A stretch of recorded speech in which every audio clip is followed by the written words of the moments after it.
Tonight, the family of an Indianapolis teen who died while in police custody last weekend is now demanding answers after a videotape surfaced showing some of the teen's last moments. The coroner officially says that Terrell died of a heart attack after he was arrested for attempted shoplifting. But his family tells Eyewitness News he has no diagnosed history of heart problems. As Eyewitness News reporter Sandra Chapman tells us tonight, there are now questions about a lack of care and how police and medics handled a teen in distress. He's obviously in distress.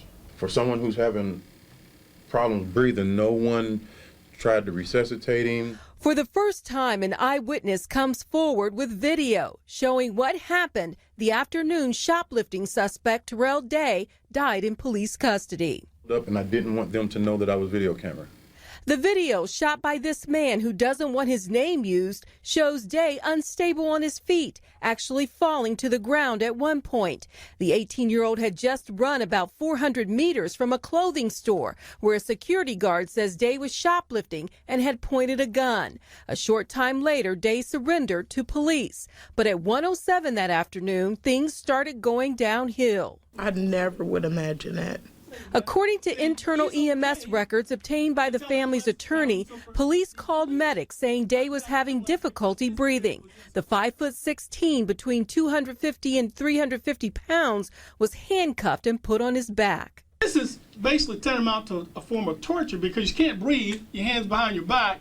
Despite complaints that Day was having difficulty breathing, an IMPD officer signed a refusal of transport and treatment form, saying Day refused care.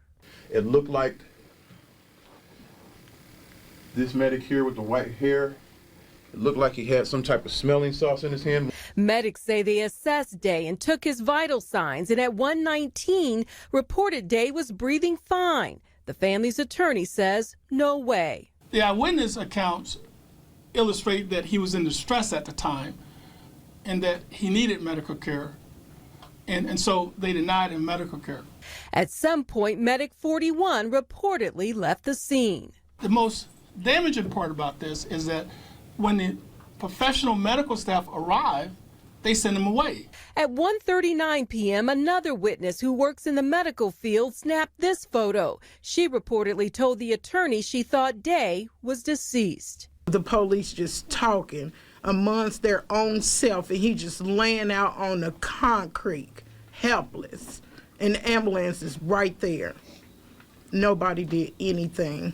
9 minutes later at 1:48, police called medics a second time. Day was unresponsive. Medics arrive and begin life-saving efforts immediately and continue for more than 30 minutes. Day was pronounced dead at 2:29 p.m.